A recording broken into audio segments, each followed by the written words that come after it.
So welcome back to this series, and today we're going to be looking at schedule. And if you look at the screen, you will see what is this thing of beauty.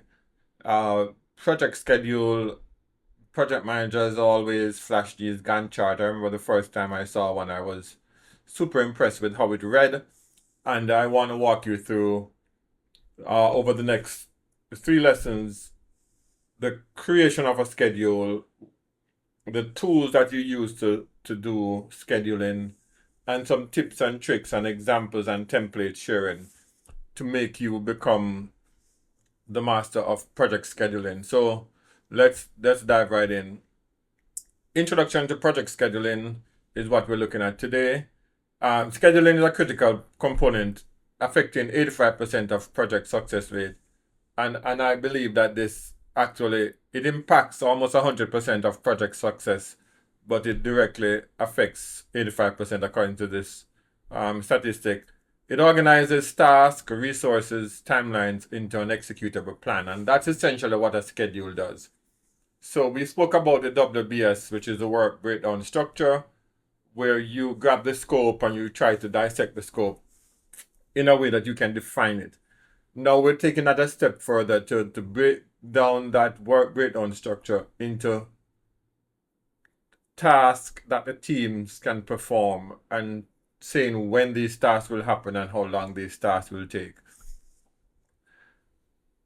A well-crafted schedule forms the foundation of 73% of successful project deliverables.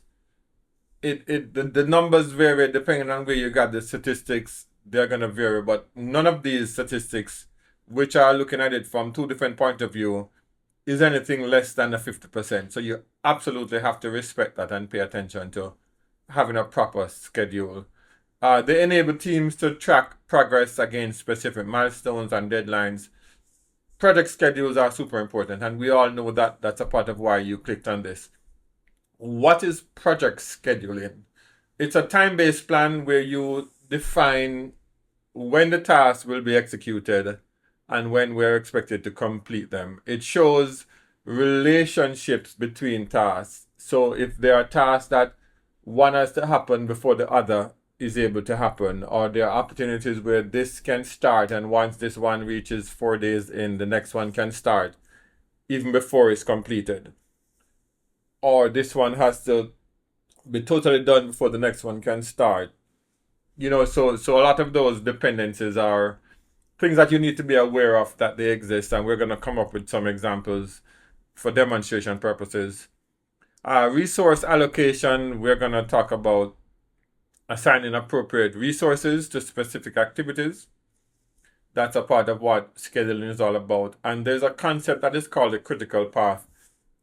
And if I were to take you back to this Gantt chart, there are several paths you can take from when the project starts going all the way through to when the project ends, but only one such path exists that goes from the very start to the very end, because you're going to have some paths that sort of take you to destinations where you have some ability for that to not impact what's following. So we're going to look at that concept of critical path as well. The key components of project scheduling: you're creating milestones, the significant achievements that you need to get to at certain points in the project.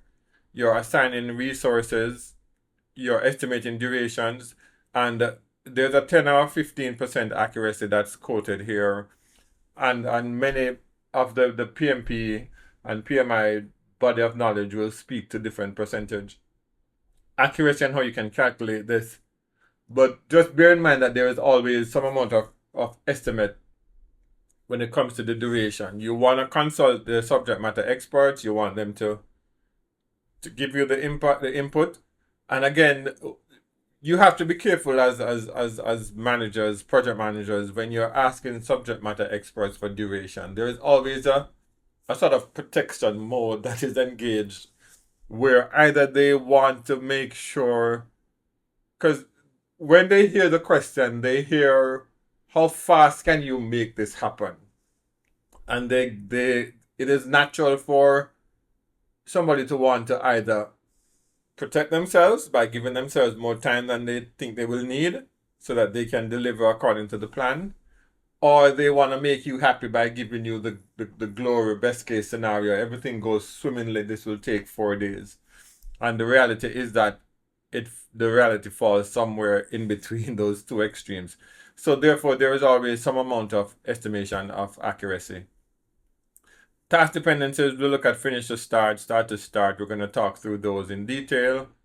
Work breakdown structure, we spoke about that, where you have the goal and you break the goals down into the areas that you're going to work on until you decompose that down to actual activities. Popular scheduling techniques, Gantt chart is a popular one that's used. The series of horizontal bars, we showed that earlier, where you show each task as a bar on a timeline. So it looks like this kickoff meeting is happening during that time. If you were to zoom in on it, it shows when you get down to here, you have all of these activities and they're against a timeline, and the tool you're using allows you to expand and compress that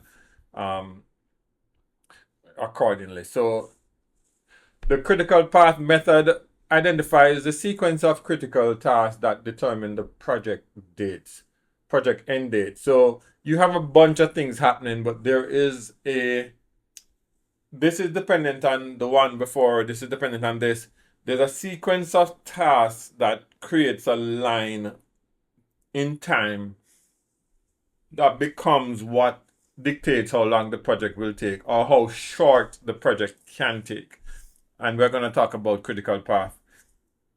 Agile sprints, this is in the world of Agile, and I can't talk about project schedule without mentioning this because it's becoming such a widely accepted methodology. I had this conversation, and I always have this conversation with folks when we talk about the Agile methodology versus the waterfall.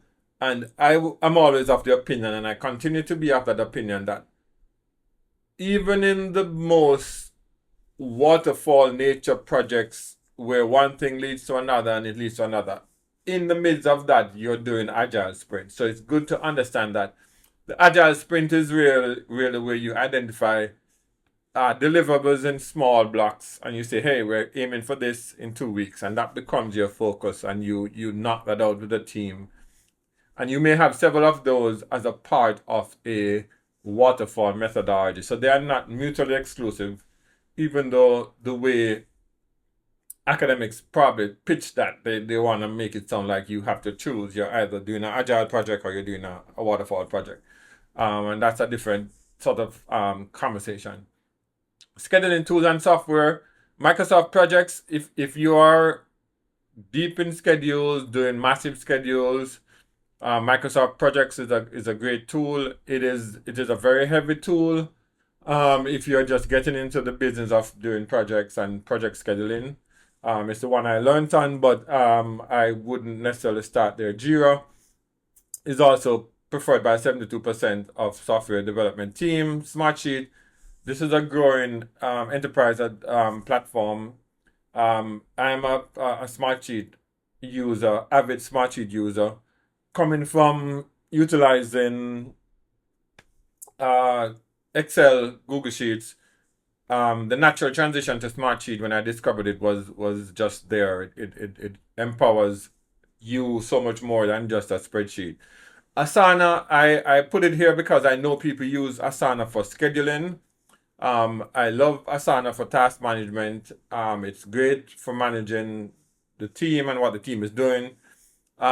It's possible to use it for scheduling, and I will show you why I don't and why you shouldn't use Asana for scheduling if you're doing serious project scheduling with dependencies and you want to move things around. It's just not, at its core, it's just not designed for that. Monday.com, Trello, a bunch of those other enterprise cloud-based platforms are there, but there's a whole host of tools. A lot of what we're going to talk about, especially today, is going to be independent of tools. In the second lesson on scheduling, I'm going to demonstrate using one particular tool, but it's going to always be concepts. So let's jump into looking at some common scheduling challenges. Scope creep is something that comes up. It came up when we spoke about the triangle, the triple constraint. It came up, and it's coming up again here because it's a constant part of projects where you start with a certain objective, and for whatever reason, it is stakeholder feedback, it is people being excited about certain components, and things just start here and suddenly take on a different form, or additional things are thrown in. Resource conflicts. Multiple projects struggle with resourcing and resource conflicts and availability of personnel, access to the space, access to equipment. Scheduling is going to be your system for handling this. If you don't have a proper and an agile scheduling tool and knowledge of how to use said tool to show you where there are conflicts and to help you solve those conflicts, then you're going to be in trouble. So it's super important. And let me add this point again, and I'm going to say this almost in every video I do because it is so critical. You cannot manage a project that's taking a man to the moon as your first project. You cannot wait until you need the complexity of a powerful tool to learn said tool. So oftentimes tools I will suggest may seem like, Rohan, but that's an overkill. It may be an overkill, but it's a great learning opportunity to master the tool on a project that you could even keep in your head because it's so basic. It's 6 or 7 steps. But if you're doing that with a tool that you want to learn, then you can see what the tool is doing because you can conceive all of the project in your head. So don't miss those opportunities to learn and master tools so that when you need the heavy lifting and the complexity of the tools, that's not when you're learning the tool, but that's when you're learning the project and utilizing your processing space in your head to make decisions and not be sort of anything else but using the tool as almost extension, second nature. You're clicking to the tool, you're doing it because you know the tool. So I implore you to, whatever you learn, whatever you take from this, whatever tool you're using, even the ones that I say don't work well for this, they can do it. If you master it, you can work with the drawbacks. Inadequate risk buffers and lack of contingency is a scheduling challenge that you need to be aware of. We're going to have a whole section on risk management. We're going to have one on contingency and what that means and how it should be used. But scheduling wise, you need contingency. And here's a quick 30,000 view on what contingency is and why you need it in a schedule. If you have ever managed a project, you know that most of the things don't go exactly as you plan. And you have no way of knowing the deviations that you're going to be forced to follow. So contingency is a buffer of time, a buffer of money, a buffer of other resources that you keep to handle the things that you couldn't foresee, but you know it's going to be something. If you don't have contingency in your schedule, then I will look you straight in the eye and say, you have a very, very, very strong chance of having a late project. If you have no wiggle room when it comes to time, unless you have a perfect project where things just flow like water flowing from a waterfall, and then there are no cracks, there is no splash, there is no anything like that, you absolutely need to consider contingency. And contingency is built in several ways. It can be built in per phase, it can be built in per task, it can be built in as an overall block. But the concept of contingency has to be present. Unrealistic estimates, estimates are varied. If you ask two or three subject matter experts to say how long a task will take if they both have the same information, you'll be surprised at the difference in time that you get, which means that whoever you have on your team is going to fall somewhere between the best estimate and the worst estimate. And there's no way to know how accurate that is until you actually do the project, which by then you don't need estimates because you have a reality.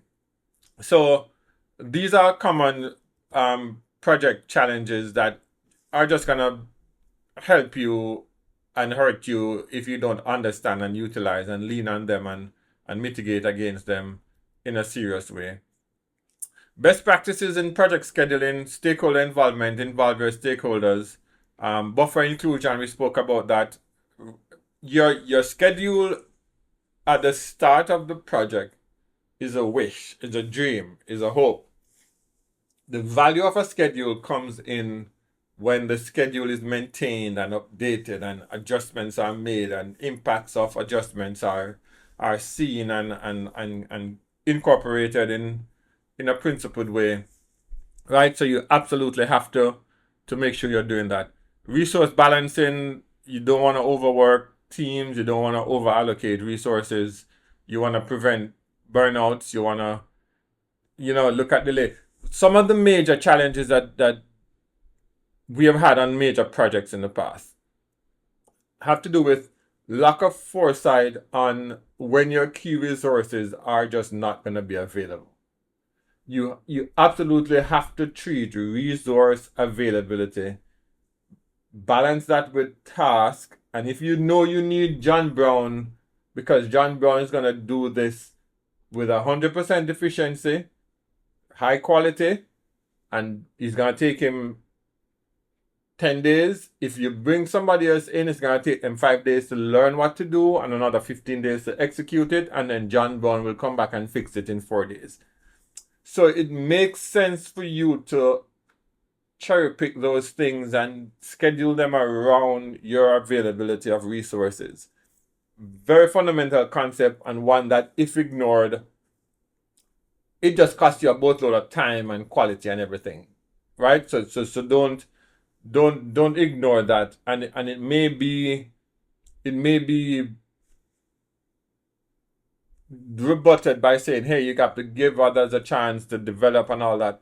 And all that is nice and good, but do that while leaning on your resources as trainers, as the developers of the talent. Don't try to not utilize your best guys on what's needed. Measuring schedule performances, there's a whole host of concepts here.